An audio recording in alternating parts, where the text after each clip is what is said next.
Vinicius ভয়ঙ্কর, সেই ভিনিসিয়াসই victim. মানো না মনো, কি বলেছেন আর্জেন্টাইন? তুরস্কে ইউভেন্টাস নাজেহাল, দুয়ের দুটিতে ফিরল পিএসজির কপাল। মঙ্গলবারের ঘটনাবহুল চ্যাম্পিয়ন্স লিগ রাত শেষে যা আপনি দেখেছেন, যা হয়তো মিস করে গেছেন, সবকিছুই 5 পয়েন্টে। নাম্বার 1, গোলের পর গোলমাল বেনফিকাতে, অর্থাৎ এস্তাদিও দ্য লুজে, অর্থাৎ বেনফিকা ভার্সেস রিয়াল মাদ্রিদের ম্যাচে চ্যাম্পিয়ন্স লিগের নকআউট ফেজের প্লে অফের সবচেয়ে গুরুত্বপূর্ণ ম্যাচ যেটা ছিল, সেই ম্যাচের ঘটনা আপনি এতক্ষণে সম্ভবত পুরোটাই জানেন। ওই গোল নিয়েই আমাদের কথা বলার কথা ছিল, ওই গোল নিয়েই কথা বলা উচিত ছিল, কিন্তু সেই সুযোগ আমরা আর পেলাম কই? ওই গোলকে প্রশংসায় ভাসানোর সেই সুযোগ আমাদের কাছে এসেও যেন এলো না, কারণ ওই গোলের পরেই শুরু হলো গোলমাল। ভিনিসিয়াস জুনিয়র কর্নার ফ্ল্যাগের সামনে গিয়ে উদযাপন করলেন। অমন এক গোলের পরে উদযাপনটা তিনি করতেই পারতেন। তারপরে তিনি যখন ফিরে আসছেন, তখন তিনি দেখলেন রেফারির হলুদ কার্ড। এরপরে ঘটনা প্রবাহ আরো বেশি উত্তপ্ত।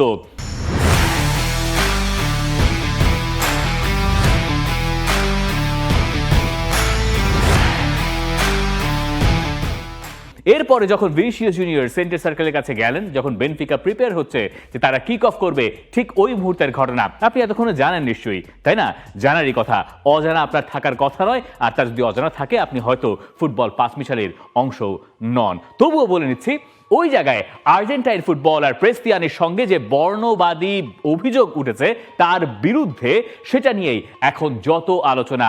ম্যাচ ওখানে হয়তো শেষ হয়েছে, ম্যাচের ভেতরে ঘটনা এবং ম্যাচের ভেতরে অঘটন ঘটেছে বহু, কিন্তু এরপরে জানা ছিল ম্যাচের পরেই হবে আসল কথার লড়াই, আসল গল্প জানা যাবে এর পরেই। ম্যাচ চলার সময় আমরা বুঝতে পেরেছিলাম রেফারি যখন এরকম সংকেত দিয়েছেন যে সেখানে বর্ণবাদের কোনো একটা অভিযোগ ঘটানো হয়েছে বা অভিযোগ রেফারির কাছে এসছে, খেলা আর হবে কিনা তাই নিয়েও সংশয় ছিল। ভিনিসিয়াস তো বলে দিয়েছিলেন তিনি আর খেলবেন না, তারপর বুঝিয়ে শুনে তাকে আবার ফিরিয়েও আনা হয়েছে খুব স্বাভাবিকভাবেই। তাই গোলের চেয়ে বেশি ওই স্ক্যান্ডাল নিয়েই কথা হচ্ছে। যেমন দিয়ারিও আজ তারা বলছে গোলাজ্জো, একই সঙ্গে তারা বলছে এমবারাসমেন্ট। এটাকে বাংলা করলে বা ইংলিশ করলে অর্থটা যা দাঁড়ায়, মার্কা বলছে ভিনিসিয়াস ভার্দুগো অ্যান্ড ভিকটিমা।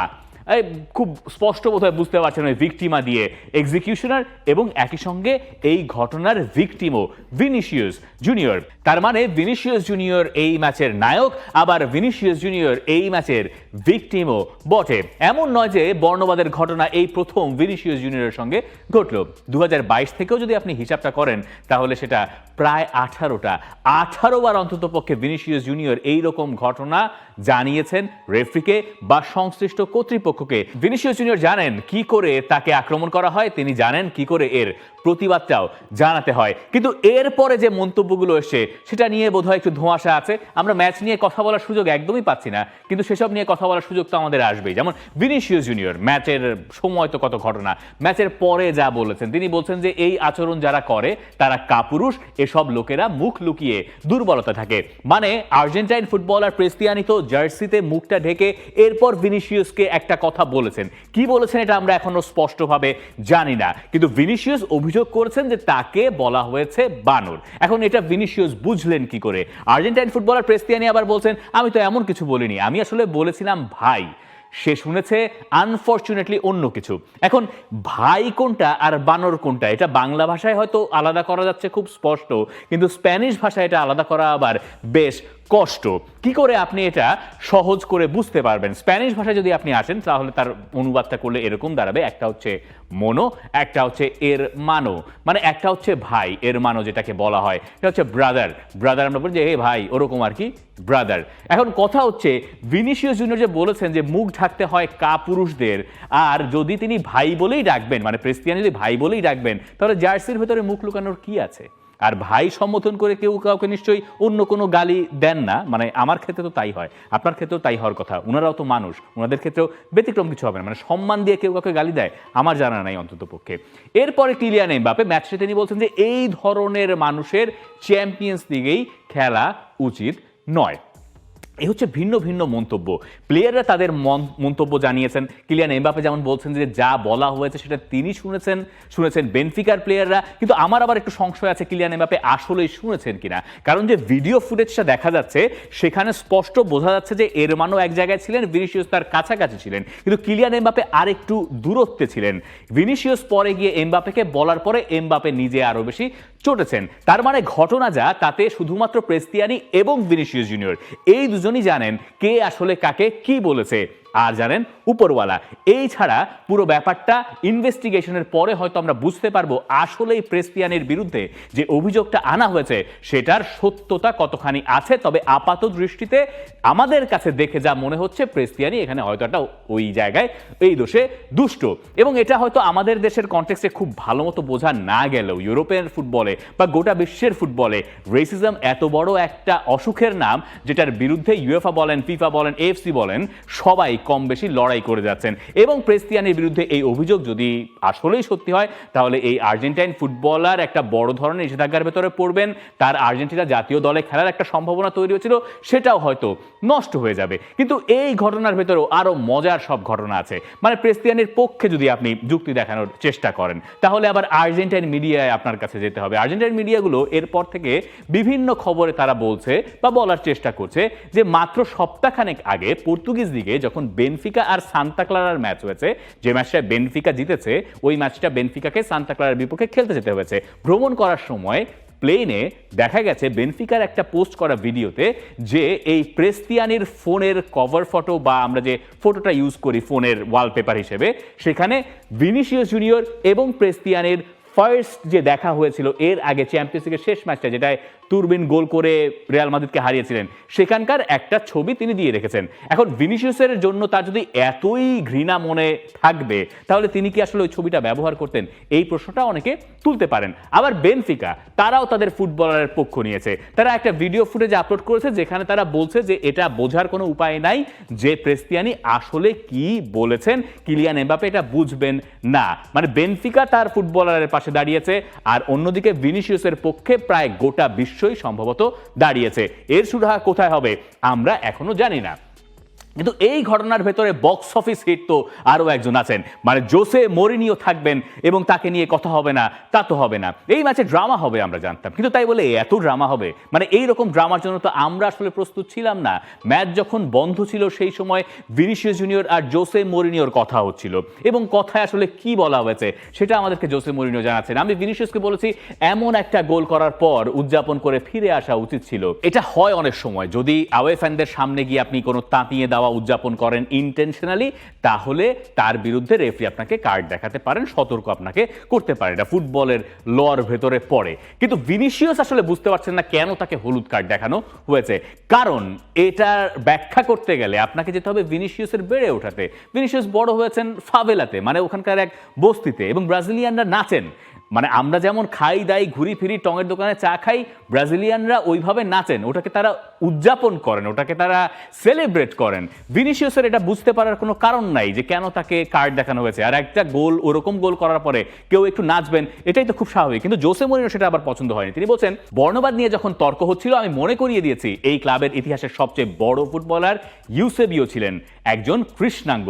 এই ক্লাব কোনোভাবেই বর্ণবাদী নয়। ক্রিস্টিয়ানি আর ভিনিসিয়াস দুজনই আমাকে দুই রকম কথা জানিয়েছে। আমি এটা বিশ্বাস করছি আর আরেকটা করছি না, এমনটা হবে না। আমি একটা বিশ্বাস করছি আর আরেকটা করছি না, এমনটা হবে না। তার মানে যা দাঁড়াচ্ছে যে জোসে মরিনো আসলে কারো কথাই বিশ্বাস করছেন না, তিনি নিউট্রাল থাকতে চাইছেন। কিন্তু এটা আবার অনেকের পছন্দ হচ্ছে না। অনেকে এটা ভাবছেন যে বেনফিকার ফুটবলারকে প্রোটেকশন দিতে গিয়ে জোসে মরিনিও ভিনিসিয়াসের পাশে এই মুহূর্তে দাঁড়াচ্ছেন না।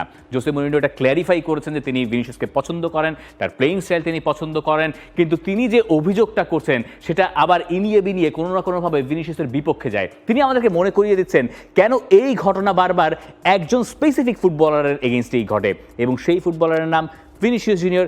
এর আবার একটা ব্যাখ্যা দাঁড় করানো যায় যে ভিনিসিয়াস হয়তো সেই ফুটবলার যিনি নিয়মিত প্রতিবাদ করেন। অনেক ফুটবলার হয়তো সেই প্রতিবাদটাই করেন না, তারা হয়তো এক কান দিয়ে শুনে আরেক কান দিয়ে বের করে দেন, তারা হয়তো ফুটবলে আরও একবার ফোকাস করেন। মানে আমরা যারা ফুটবল মাঠে খেলেছি, একদিনও খেলেছি, তারাও তো অন্তত পক্ষে জানি যে অপোনেন্ট আপনাকে নিয়ে অনেক কথা বলে। আপনার উচ্চতা একটু কম হলে আপনাকে বলবে যে আরে তুমি তো পারবা না, একটু দুর্বল হলে। মেসিকে কথা শোনেন নাই? মেসিকে কত কথা কত লোকে বলেছেন, কিন্তু সেগুলো বর্ণবাদী কিনা আমরা জানি না, সেগুলো হজম করে ফুটবলাররা খেলেন। মানে এটাকে ক্রিকেটের ব্যান্টারিং এর সঙ্গে আপনি একটু মেলাতে পারেন, উইকেট কিপাররা বিভিন্ন সময় যেসব কথাবার্তা বলেন, কিন্তু বর্ণবাদ ইস্যুটা আসলে এর সঙ্গে মেলানো যায় না কোনোভাবেই।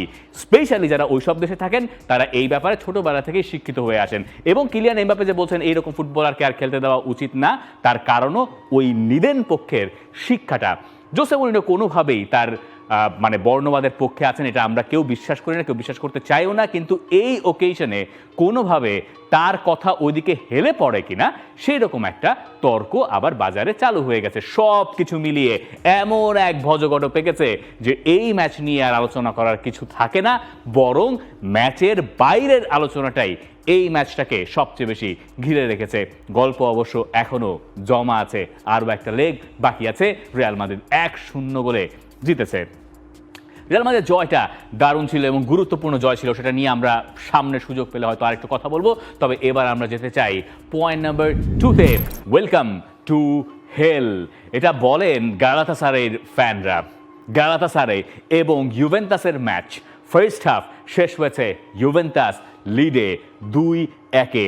ম্যাচ শেষ হয়েছে অর্থাৎ ফুল টাইম হুইসেল 5-2, 5 গোল করেছে গালাতাসারাই, অর্থাৎ তুরস্কের ক্লাবটা, মানে যেই তুরস্কের সাথে ভালো সম্পর্ক বা অন্যভাবে তুরস্কের একজন মেসুত ওজিল এই মুহূর্তে বাংলাদেশে আছেন। তিনি অবশ্য গালাতাসারাই ফ্যান নন, তিনি ফেনারবাচে ফ্যান, যে ক্লাবে আবার তিনি খেলেছেন। জোসে মরিনো আবার ওই ক্লাবের কোচ ছিলেন বেনফিকাতে আসার আগ পর্যন্ত। আর মেসুত ওজিল তো আসলে জার্মান ফুটবলার, যিনি জার্মানির হয়ে বিশ্বকাপ জিতেছেন। আমরা আবার আমাদের আলোচনাতে আসি।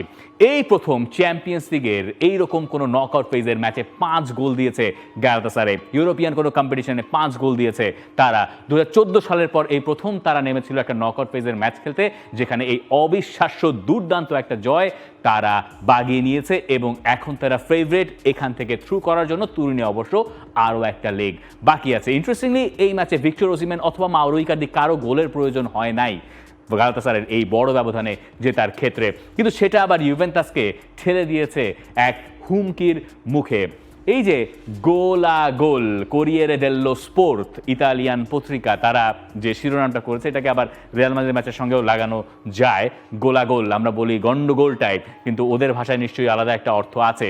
এর কারণ হচ্ছে ইউভেন্টাসের সময়টা ভালো যাচ্ছে না, হুট করে চট করে। সপ্তাহখানেক আগে আমরা বলছি ইউভেন্টাসের সময়টা মন্দ যাচ্ছে না, কিন্তু এই হারটা, এর আগে ইন্টার মিলানের কাছে হারটা ইউভেন্টাসের জন্য আসলেই শঙ্কার। স্পেশালি 5-2 গোলে হার আপনি কোনোভাবেই একটা ইতালিয়ান ক্লাবের কাছ থেকে এক্সপেক্ট করতে পারেন না। এটা আবার আলেসান্দ্রো দেল পিয়েরো অর্থাৎ ইউভেন্টাস লেজেন্ড তিনি অন্যভাবে ব্যাখ্যা করছেন। তিনি বলছেন যে ইউভেন্টাসের আসলে 3 দিন পর ম্যাচ খেলার সেই সামর্থ্যই নাই। তিনি বিশ্বাস করেন যে নিজেদের সেরাটা দিতে না পারলে ইউভেন্টাসে এমন হতেই থাকবে। 3 দিন পর ম্যাচ খেললে আসলে দলের পোটেনশিয়াল টের পাওয়া যায়। ইউভেন্টাসের এই দল আসলে সপ্তাহে একটা করে ম্যাচ খেলার মতো, মানে এই যে ইউরোপিয়ান কম্পিটিশন একবার, সেরিয়া একবার, এই দোনো মনো করার মতো পরিস্থিতি এই ফুটবলারদের এই মুহূর্তে নাই বলে আলেসান্দ্রো দেল পিয়েরো বিশ্বাস করেন। কিন্তু এই ম্যাচের ভেতর একটা অ্যালার্ম সাইন সম্ভবত ইতালিয়ান ক্লাবগুলোর জন্য আছে। তাদের দলগুলো একটা, ইউভেন্টাস তো নাই, নাপোলি বাদ পড়ে গেছে, ইউভেন্টাস মানে আছে এখনও কম্পিটিশনে, পরের রাউন্ডে যাবে কিনা সেটা এখনও সংশয়ে ঝুলে আছে। দেখার বিষয় যে ইতালিয়ান ক্লাবগুলো আসলে এই ধারা যদি তাদের থাকে তাহলে ইউরোপিয়ান কম্পিটিশনে কতদূর যেতে পারে। যদিও গত 3 বছরের ভেতর 2টো ফাইনাল ইন্টার মিলান খেলেছে, কিন্তু ইউভেন্টাস বা বাকিরা আসলে সেই অর্থে এই জায়গায় একই রকম ফর্ম দেখাতে পারছে না। আর ইন্টার মিলানের এবার চ্যাম্পিয়ন্স লিগ নিয়ে খুব বেশি প্রত্যাশা হয়তো ইন্টার সমর্থকেরাই অনেকে করছেন না। আমরা পয়েন্ট নাম্বার 3-তে যাই। পয়েন্ট নাম্বার 3 আমাদের পিএসজিকে নিয়ে 2-2। 2-0 গোলে মোনাকোর সঙ্গে পিছিয়ে পড়েছিল পিএসজি। এরপরে তারা 3-2 গোলে ম্যাচে জিতেছে, কিন্তু ম্যাচটা তারা জিতলো আসলে দেজিরে দুয়ের এক দুর্দান্ত প্রত্যাবর্তনে। ওই ম্যাচে যখন 2-0 গোলে পিএসজি পিছিয়ে পড়লো, তখন নাকি লুই এনরিকের মনে হয়েছিল 2-0 হওয়ার পর তিনি সব কিছু ছেড়ে টেড়ে বউ বাচ্চার কাছে চলে যান। মানে এটা তিনি পরে আবার ম্যাচ শেষে মজা করে বলছেন যে একবার যখন 2-0 হলো তারপর ভেবেছিলাম এসব ছেড়ে বউ বাচ্চার কাছে চলে যাই। মানে মোনাকোর সঙ্গে তো 2-0 গোলে পিছিয়ে পড়ার কথা কারেন্ট চ্যাম্পিয়নদের ছিল না। তারপরে কেন এমন হলো এর ব্যাখ্যা আবার লুই এনরিকে করছেন এভাবে যে আগের বার যখন তারা চ্যাম্পিয়ন্স লিগ জিতেছিল তখন সবাই জানতেন না যে পিএসজি এত ভালো দল, তারা হয়তো ভালো খেলছিলেন কিন্তু তারা যেহেতু একবার চ্যাম্পিয়ন্স লিগটা জিতেই ফেলেছেন তাই বাকিরা এখন তাদেরকে অনেক বেশি সিরিয়াসলি নেয়, যে কারণে তাদের কাছে কঠিন হয়ে যাচ্ছে। হতে পারে, হু নোজ।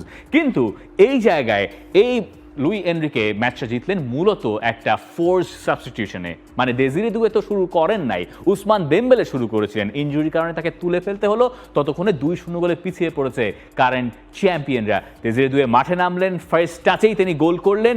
এরপরে যে গোলটা আশরাফ হাকিমি করেছেন সেখানেও দেজিরে দুয়ের একটা অবদান আছে, তার ওই শট যখন গোলকিপার ব্লক করেছেন রিবাউন্ডে গিয়ে আশরাফ হাকিমি গোল করেছেন, আর তৃতীয় গোলটাও দুয়েই করেছেন। অথচ এই দুয়ে 2026 সালে গোল করেছিলেন এর আগ পর্যন্ত মোটে একটা।